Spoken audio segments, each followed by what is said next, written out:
Com referência a aquisições públicas e governança, julgue os itens seguintes. Na modalidade de licitação-leilão, admite-se que um servidor seja designado para a condução do processo.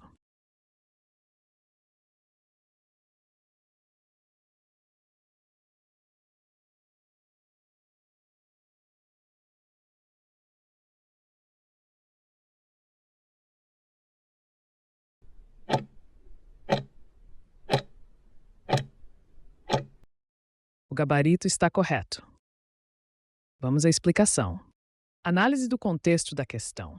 A questão pede para o candidato avaliar se, na modalidade de licitação-leilão, é permitido que um servidor seja designado para a condução do processo. O candidato precisa ter conhecimento sobre as modalidades de licitação e as regras para a condução de cada uma delas. Análise do item. O item está de acordo com o gabarito da banca. Na modalidade de licitação-leilão, é permitido que um servidor seja designado para a condução do processo. Isso está de acordo com a Lei 8666/93, que estabelece normas para licitações e contratos da administração pública. Fundamentação. Lei 8666/63, artigo 53. Artigo 53. A modalidade de licitação entre quaisquer interessados para a venda de bens móveis inservíveis para a administração ou de produtos legalmente apreendidos ou penhorados, ou para alienação de bens imóveis prevista no artigo 19, a quem oferecer o maior lance igual ou superior ao valor da avaliação. A respeito de licitações e contratos administrativos, à luz da Lei nº 14.033/2021, julgue os seguintes itens. Empresa controlada não pode participar de disputa licitatória da qual também esteja participando a controladora.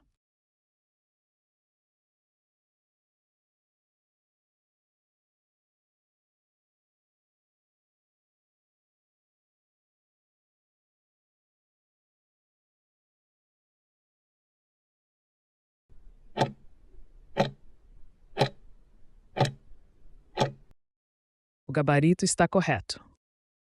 Vamos à explicação. Análise do contexto da questão. A questão pede ao candidato para julgar a veracidade da afirmação de que uma empresa controlada não pode participar de uma disputa licitatória na qual a empresa controladora também esteja participando, de acordo com a Lei nº 14.133/2021. Análise do item. O item está de acordo com o gabarito da banca. De acordo com a Lei nº 14.133/2021, não há uma proibição expressa para que uma empresa controlada participe de uma disputa licitatória na qual a empresa controladora também esteja participando. No entanto, é importante ressaltar que a lei estabelece que a administração pública deve evitar situações que possam gerar conflito de interesses e garantir a isonomia entre os licitantes. Fundamentação. Lei número 14.033/2021, artigo 5º, parágrafo 3º, inciso 3, artigo 5º. Esta lei estabelece normas de direito administrativo para a União, os Estados, o Distrito Federal e os municípios, com o objetivo de: parágrafo 3º. Na consecução dos objetivos de que trata o caput deste artigo, a administração pública. 3. Evitará situações que possam gerar conflito de interesses e garantirá a isonomia entre os licitantes. A respeito do ato administrativo e do processo administrativo, julgue os itens a seguir. É permitida a avocação permanente de competência atribuída a órgão hierarquicamente inferior.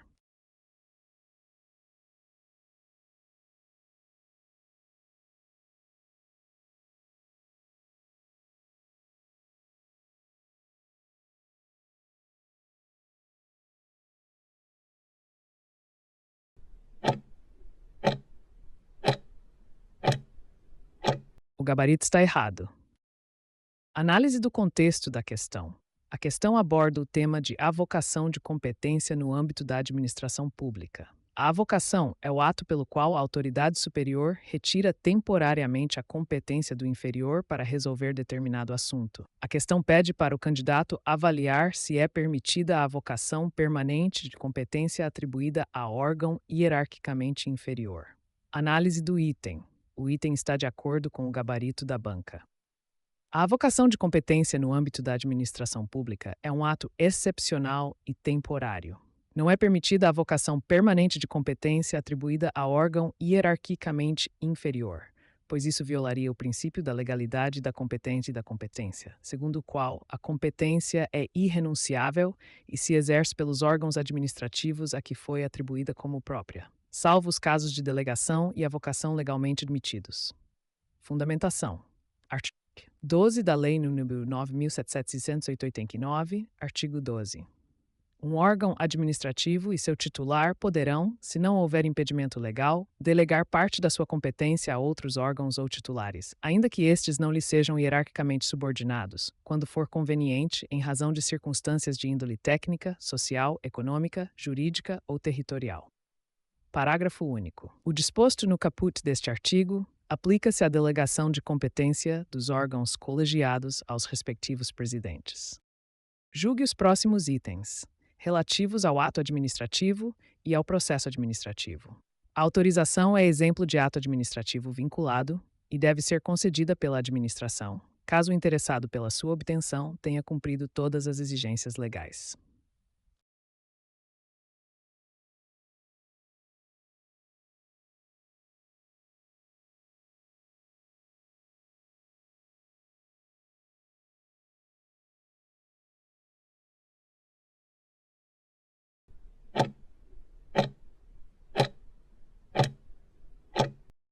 O gabarito está errado.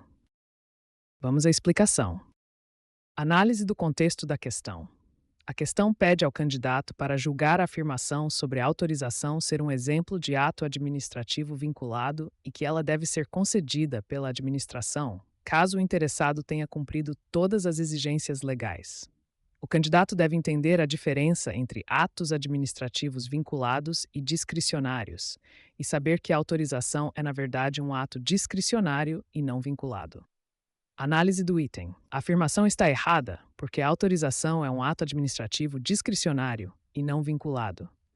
Isso significa que a administração tem a liberdade de decidir se concede ou não a autorização, mesmo que o interessado tenha cumprido todas as exigências legais. A respeito dos atos administrativos, julgue os seguintes itens. Haja vista o interesse público, os atos administrativos têm presunção absoluta de legitimidade, de maneira que somente o Poder Judiciário pode afastar sua aplicação.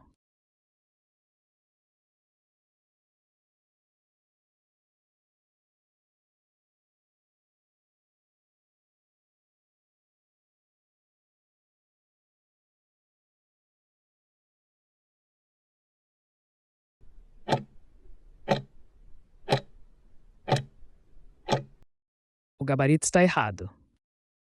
Análise do contexto da questão.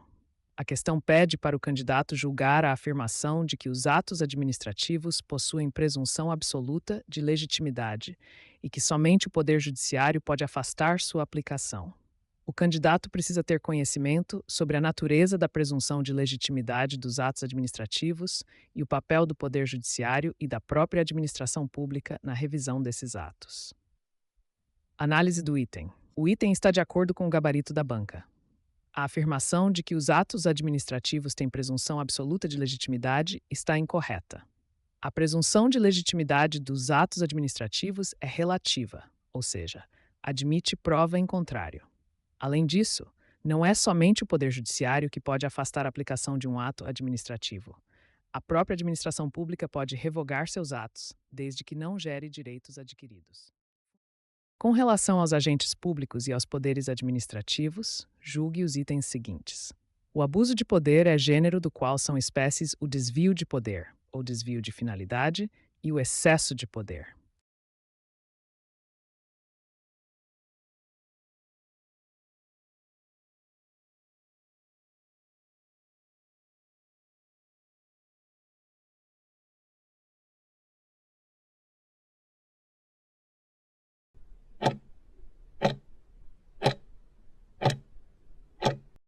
O gabarito está correto. Vamos à explicação. Análise do contexto da questão. A questão proposta pelo CESP-CEBRASP aborda o tema dos agentes públicos e dos poderes administrativos, especificamente focando no conceito de abuso de poder. O enunciado pede para julgar a afirmação de que o abuso de poder é um gênero, do qual o desvio de poder ou desvio de finalidade e o excesso de poder são espécies. Essa é uma questão de direito administrativo que testa o conhecimento do candidato sobre a classificação do abuso de poder na administração pública. Análise do item. A afirmação está correta e está de acordo com o gabarito da banca. O abuso de poder realmente é um gênero que se divide em duas espécies principais: o desvio de poder, que ocorre quando o agente público utiliza sua competência para alcançar objetivo diverso daquele previsto, implícita ou explicitamente na regra de competência, e o excesso de poder, que acontece quando o agente vai além das suas competências legais.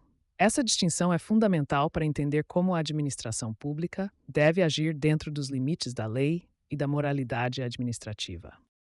A respeito dos atos administrativos, da servidão, da requisição, de licitação e contratos e dos poderes da administração pública, julgue os itens subsequentes.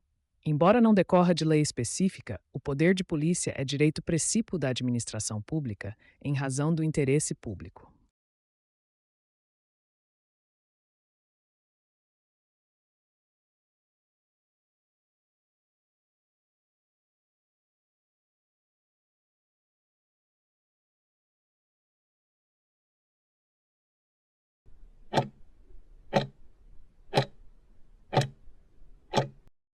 O gabarito está errado. Vamos à explicação. Análise do contexto da questão. A questão pede para o candidato analisar uma afirmação sobre o poder de polícia na administração pública. O candidato deve julgar se a afirmação é verdadeira ou falsa, considerando que o poder de polícia é um direito da administração pública, mesmo que não decorra de uma lei específica. Fundamentação. O poder de polícia é um instrumento de que dispõe a administração pública para restringir o uso e o gozo da liberdade e da propriedade em benefício do interesse público. Ele está previsto no artigo 78 do Código Tributário Nacional, Lei nº 5.102/66, que define o poder de polícia como a atividade da administração pública que, limitando ou disciplinando o direito, interesse ou liberdade, regula a prática de ato ou abstenção de fato, em razão de interesse público concernente à segurança, à higiene, à ordem, aos costumes, à disciplina da produção e do mercado, ao exercício de atividades econômicas dependentes de concessão ou autorização do poder público, à tranquilidade pública ou ao respeito à propriedade e aos direitos individuais ou coletivos. Artigo 108. Considera-se poder de polícia atividade da administração pública que, limitando ou disciplinando direito, interesse ou liberdade, regula a prática de ato ou a abstenção de fato, em razão de interesse público concernente à segurança, à higiene, à ordem, aos costumes, à disciplina da produção e do mercado, ao exercício de atividades econômicas dependentes de concessão ou autorização do poder público, à tranquilidade pública ou ao respeito à propriedade e aos direitos individuais ou coletivos. A respeito dos atos administrativos, julgue os seguintes itens. A autoexecutoriedade revela-se na prerrogativa de a administração pública executar de imediato as decisões administrativas, prescindindo da interferência do Poder Judiciário, a exemplo da demolição de uma obra irregular.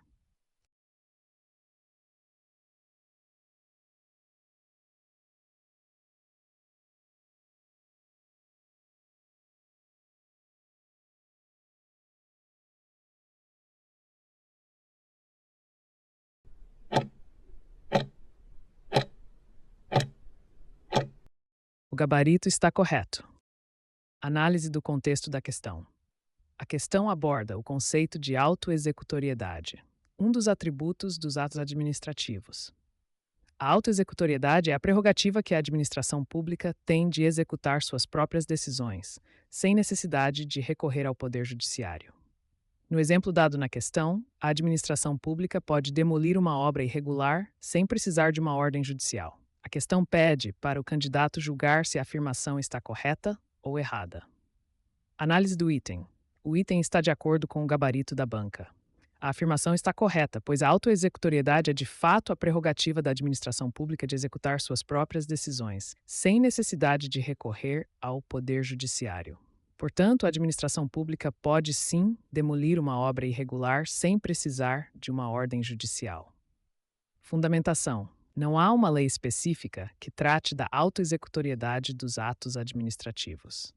Este é um conceito doutrinário, amplamente aceito e aplicado no direito administrativo. Não há um texto legal específico para fundamentar este item, pois a autoexecutoriedade é um conceito doutrinário do direito administrativo, não estando previsto expressamente em lei. No entanto, a doutrina e a jurisprudência brasileiras reconhecem amplamente a autoexecutoriedade como um dos atributos dos atos administrativos. Julgue os próximos itens relativos a conceitos de rede de computadores, elementos de interconexão de redes de computadores e noções dos modelos de referência OSI. Hubs são dispositivos de rede localizados na camada de aplicação que amplificam o sinal de entrada.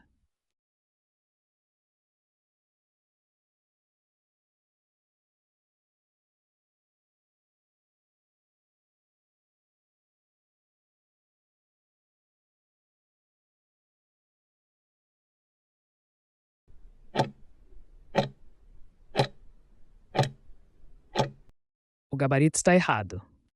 Vamos à explicação.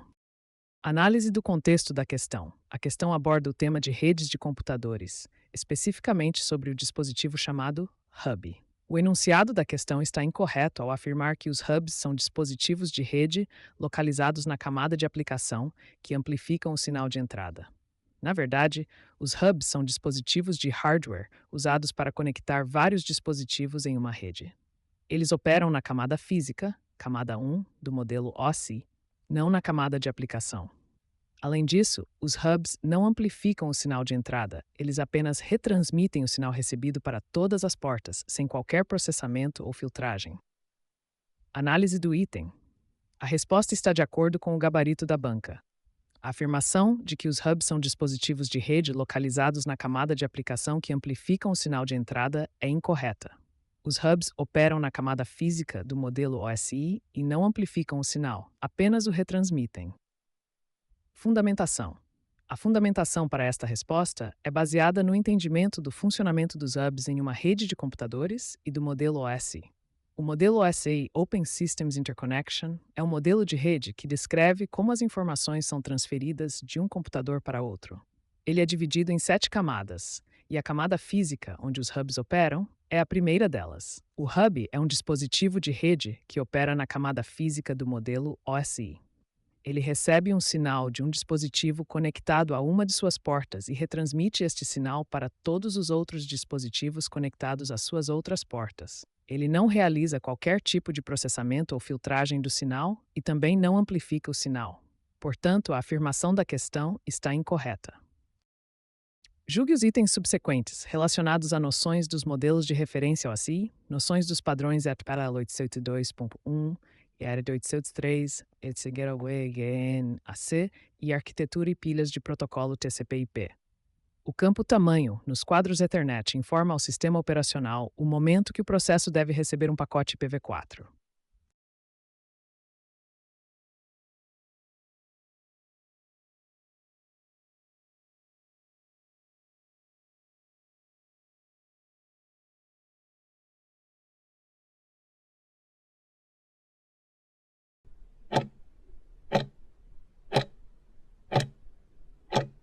O gabarito está errado.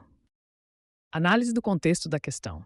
A questão aborda o tema de redes de computadores, especificamente os modelos de referência OSI, padrões DAP-RED e arquitetura e pilhas de protocolo TCP/IP. O foco principal da questão é o entendimento do campo tamanho nos quadros Ethernet e sua relação com o sistema operacional e o pacote IPv4. Análise do item. A questão está errada, conforme indica o gabarito. O campo tamanho, nos quadros Ethernet, não informa ao sistema operacional o momento que o processo deve receber um pacote IPv4. Na verdade, o campo tamanho nos quadros Ethernet indica a quantidade de bytes que o campo de dados payload do quadro está carregando. Isso é importante para que o receptor saiba quantos bytes de dados esperar antes de chegar ao final do quadro. Não tem relação direta com o momento em que o processo deve receber um pacote IPv4. Fundamentação. A fundamentação é baseada no entendimento do funcionamento dos quadros Ethernet e do campo tamanho. O campo tamanho é usado para indicar a quantidade de bytes no campo de dados do quadro, não para sinalizar ao sistema operacional sobre a recepção de pacotes IPv4. Os quadros Ethernet são estruturas de dados usadas para encapsular pacotes de dados que serão transmitidos através de uma rede Ethernet. Cada quadro Ethernet contém vários campos, incluindo o campo tamanho, que indica a quantidade de bytes no campo de dados do quadro.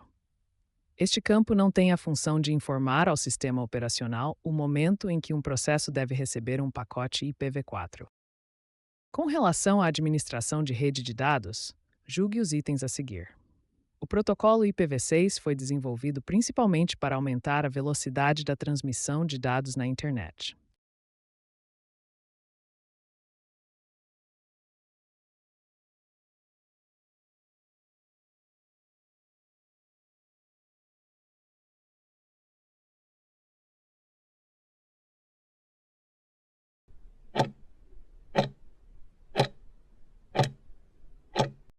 O gabarito está errado.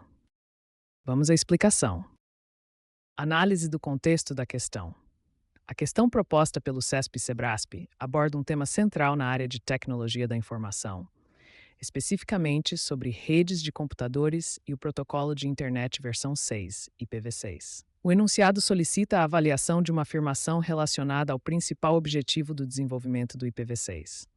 É importante notar que, para responder corretamente a essa questão, é necessário compreender os motivos que levaram à criação do IPv6 e suas principais características em comparação com seu predecessor, o IPv4.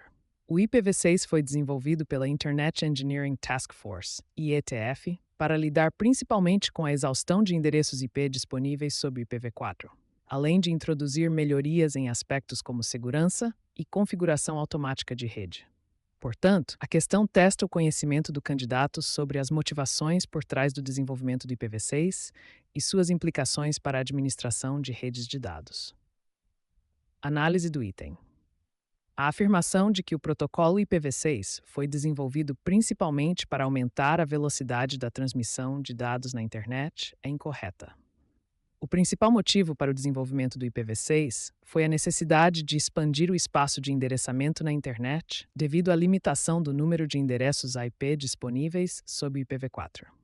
Embora o IPv6 traga várias melhorias em relação ao IPv4, incluindo aspectos que podem influenciar indiretamente a eficiência da transmissão de dados, como a simplificação do cabeçalho do pacote e suporte aprimorado para extensões e opções, seu objetivo primário não é aumentar a velocidade de transmissão. Portanto, a resposta correta é errado, conforme indicado pelo gabarito oficial da banca. Fundamentação: Internet Engineering Task Force. A Internet Engineering Task Force descreve o IPv6 em várias publicações, destacando sua capacidade de expandir o espaço de endereçamento na internet e introduzir melhorias em relação ao IPv4. As motivações para o desenvolvimento do IPv6 incluem a exaustão de endereços IPv4, a necessidade de melhorar a segurança da rede e a simplificação da configuração de rede, entre outras. Embora a eficiência da transmissão possa ser afetada positivamente por algumas dessas melhorias, não é o foco principal do desenvolvimento do IPv6. Com relação aos padrões da família 882.sys, julgue os próximos itens. Os padrões EVT 802.11a-BEN-AC para redes sem fio diferem-se quanto às bandas de frequências, as técnicas de multiplexação e as técnicas de modulação do canal de comunicação, o que permite velocidades maiores nos padrões mais modernos.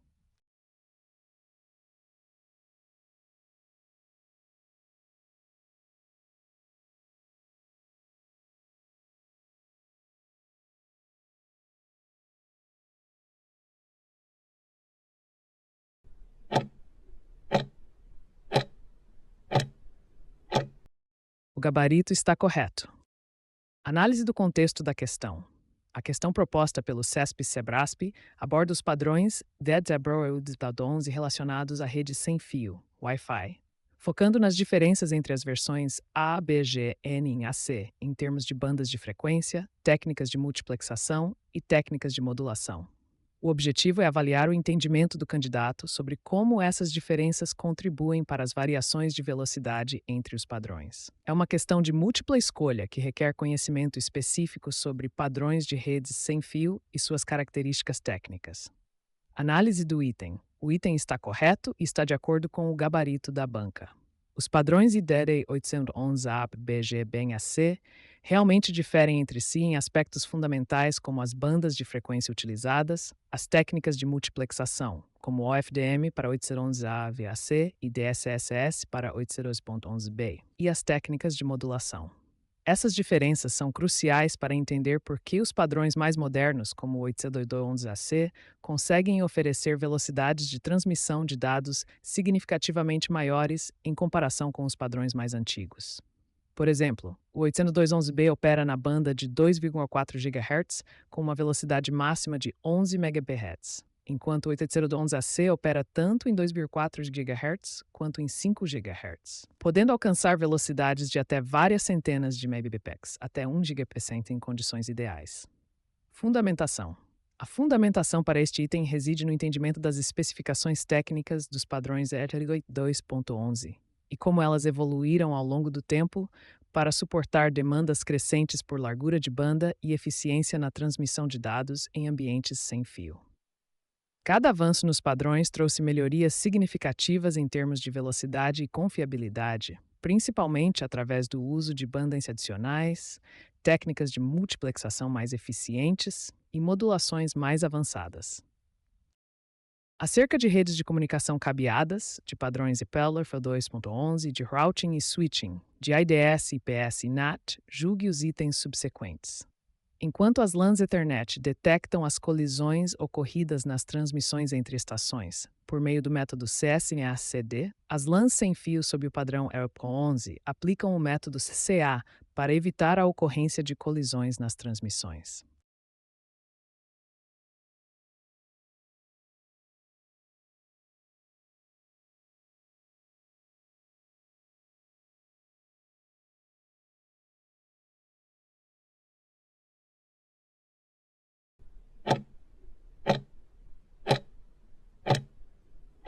O gabarito está correto.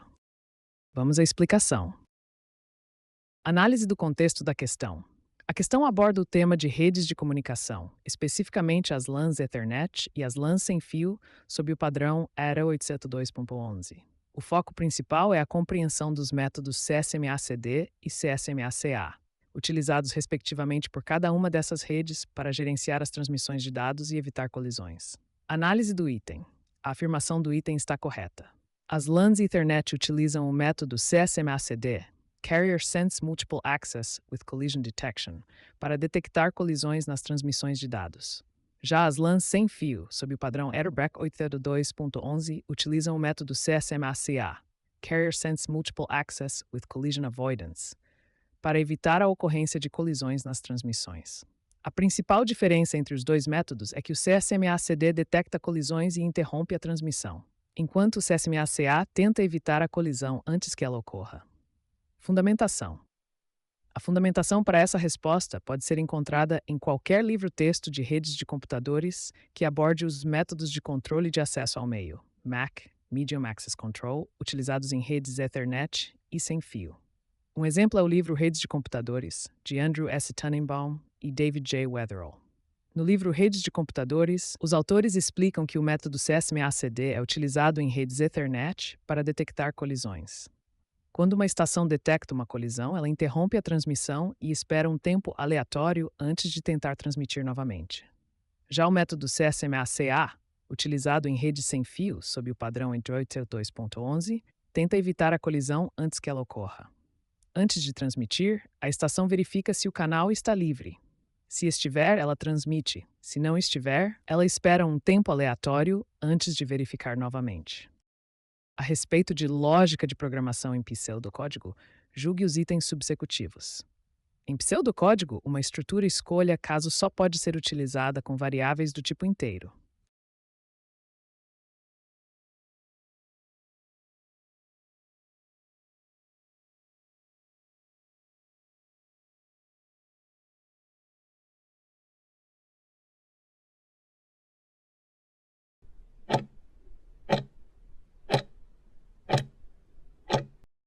O gabarito está errado. Vamos à explicação. Análise do contexto da questão. A questão proposta pelo CESP-CEBRASP aborda o tema de lógica de programação, especificamente sobre a utilização da estrutura de controle escolha-caso em pseudocódigo.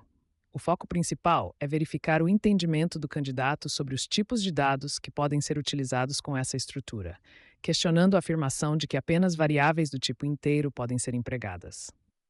Análise do item. A afirmação de que a estrutura escolha-caso só pode ser utilizada com variáveis do tipo inteiro é incorreta. Na lógica de programação, especialmente em pseudocódigo, que é uma forma abstrata de representar algoritmos, a estrutura escolha-caso é mais flexível e pode ser utilizada com variáveis de diferentes tipos, não se limitando apenas ao tipo inteiro. Essa estrutura é frequentemente usada para substituir múltiplos se, então, encadeados, proporcionando uma leitura mais clara e organizada do código. Ela permite a verificação de múltiplas condições, podendo trabalhar com tipos como inteiro, caractere, entre outros, dependendo da linguagem de programação ou da interpretação do pseudocódigo. Fundamentação. A fundamentação está baseada no entendimento geral de estruturas de controle em lógica de programação e na flexibilidade do pseudocódigo, que não se restringe rigidamente aos tipos de dados que podem ser utilizados em suas estruturas de decisão. Em muitas linguagens de programação modernas, a estrutura equivalente ao escolha-caso, como o switch em C, C++, Java, entre outras, permite o uso de diferentes tipos de dados, refletindo a incoerência da afirmação questionada pela banca. A respeito de JavaScript, julgue os próximos itens. A função setTimeout é usada para se aguardar, por um período de tempo parametrizado, a execução de uma thread com sucesso e, caso o tempo expire, a função interrompe a execução do programa e gera um código de erro.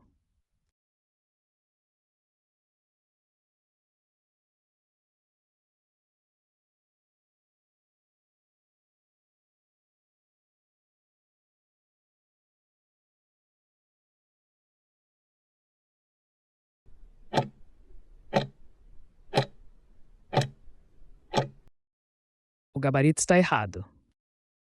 Análise do contexto da questão. A questão aborda um conceito de programação em JavaScript, especificamente sobre a função setTimeout. A função setTimeout é uma função de temporização que executa um bloco de código ou uma função após um período de tempo especificado, em milissegundos. A questão afirma que a função setTimeout é usada para aguardar a execução de uma thread e, caso o tempo expire, a função interrompe a execução do programa e gera um código de erro. Isso é uma interpretação incorreta da função setTimeout em JavaScript. Análise do item. A função setTimeout em JavaScript não aguarda a execução de uma thread. Em vez disso, ela define um temporizador que executa uma função ou um bloco de código especificado quando o temporizador expira. Além disso, a função setTimeout não interrompe a execução do programa nem gera um código de erro quando o tempo expira. Portanto, a afirmação na questão é falsa, tornando a resposta correta errado. Fundamentação. A função setTimeout é uma função de temporização em JavaScript que executa um bloco de código ou uma função após um período de tempo especificado. Ela não aguarda a execução de uma thread, não interrompe a execução do programa e não gera um código de erro quando o tempo expira. A função setTimeout em JavaScript é usada para executar um bloco de código ou uma função após um período de tempo especificado. Ela não é usada para aguardar a execução de uma thread, nem interrompe a execução do programa ou gera um código de erro quando o tempo expira. Portanto, a afirmação na questão é falsa. Julgue os próximos itens, relativos a controle de dados, compilação e engenharia de software. Os programas em Java e em PHP podem ser tanto interpretados quanto compilados.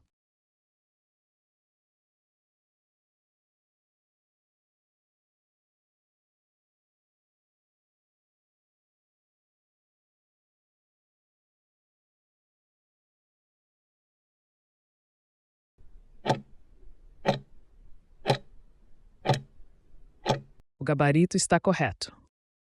Vamos à explicação. Análise do contexto da questão. A questão aborda o tema de controle de dados, compilação e engenharia de software, focando especificamente na capacidade dos programas em Java e PHP de serem interpretados e compilados. Este é um tópico relevante na área de informática, especialmente para desenvolvedores e engenheiros de software, pois compreender a natureza da execução de um programa é fundamental para otimizar o desempenho e a compatibilidade do software. Análise do item. A afirmação de que os programas em Java e em PHP podem ser tanto interpretados quanto compilados está correta, e, portanto, está de acordo com o gabarito da banca. Java é uma linguagem de programação que tipicamente é compilada para bytecode, o qual é então executado por uma máquina virtual Java, JVM, permitindo assim uma forma de interpretação. PHP, por outro lado, é frequentemente usado como uma linguagem interpretada, mas também pode ser compilado para bytecode por meio de ferramentas como o HHVM, Hip Hop Virtual Machine, ou convertido em código C++ por meio de compiladores, para então ser compilado para um executável. Portanto, a capacidade de ambas as linguagens serem interpretadas e compiladas, embora com diferentes abordagens e ferramentas, é uma característica válida e importante para entender a flexibilidade e o desempenho do desenvolvimento de software. Fundamentação. Java é uma linguagem que é compilada para bytecode, que é executado pela JVM, permitindo portabilidade e uma forma de interpretação. PHP é primariamente interpretado, mas pode ser compilado para bytecode ou convertido em código de outra linguagem para ser compilado, oferecendo flexibilidade em termos de execução. A respeito de JavaScript, julgue os próximos itens. Suponha-se que um código precise tratar uma string que apresente o valor 10.5 como um número inteiro. Nessa hipótese, para suportar essa operação, deve-se usar a função parseInt.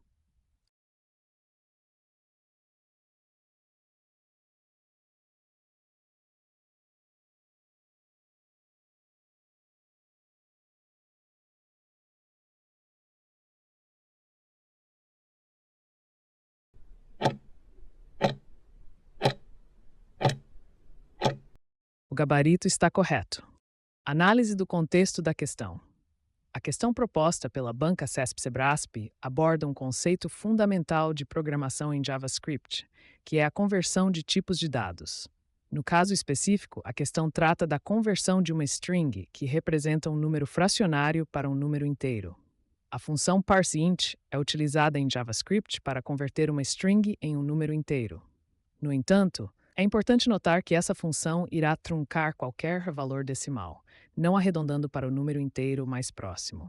Portanto, se a string for 10.5, a função parseInt retornará 10, não 11. Análise do item. A afirmação está correta de acordo com o gabarito da banca. A função parseInt em JavaScript é usada para converter uma string em um número inteiro. Se a string contém um valor decimal, a função irá truncar o valor decimal, convertendo a string em um número inteiro.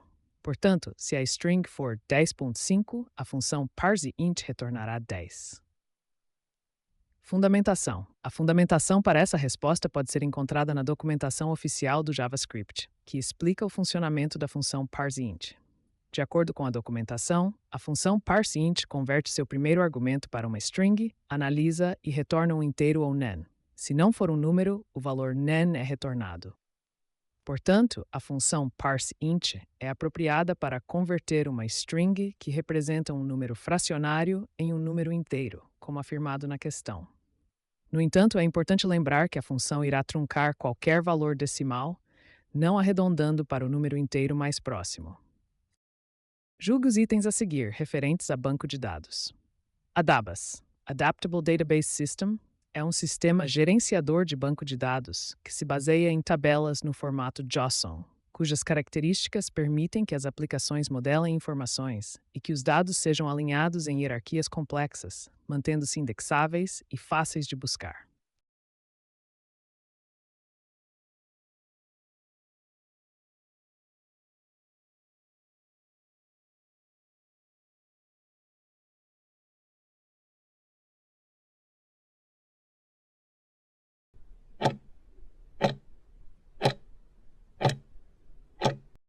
O gabarito está errado. Vamos à explicação. Análise do contexto da questão. A questão apresentada pelo CESP-CEBRASP aborda o tema de sistemas gerenciadores de banco de dados, especificamente sobre o ADABAS, Adaptable Database System. O foco está em verificar o conhecimento do candidato sobre as características e a estrutura de dados utilizada por esse sistema. A afirmação em análise sugere que o ADABAS se baseia em tabelas no formato JSON e destaca a facilidade de modelagem de informações e a indexação em hierarquias complexas. A precisão técnica e o entendimento das características dos sistemas de gerenciamento de banco de dados são cruciais para responder corretamente. Análise do item. A afirmação de que o ADABAS se baseia em tabelas no formato JSON é incorreta. O ADABAS é um sistema de gerenciamento de banco de dados que foi desenvolvido pela Software AG e é conhecido por sua arquitetura que não se baseia primariamente em tabelas no formato JSON. Em vez disso, o ADABAS utiliza um modelo de dados hierárquico ou de rede, que é diferente dos modelos baseados em JSON, que são tipicamente associados a bancos de dados no SQL. A caracterização do ADABAS na questão como um sistema que utiliza tabelas JSON para modelagem de informações e dados em hierarquias complexas não reflete a arquitetura e o design real do sistema. Fundamentação. A fundamentação para a resposta correta reside na compreensão da arquitetura e do modelo de dados utilizado pelo ADABAS. O ADABAS é conhecido por sua eficiência em ambientes de processamento de transações de alto volume e sua capacidade de lidar com grandes quantidades de dados. Seu modelo não se alinha com a descrição fornecida na questão, que mais se assemelha às características de bancos de dados NoSQL que utilizam JSON para armazenamento e manipulação de dados.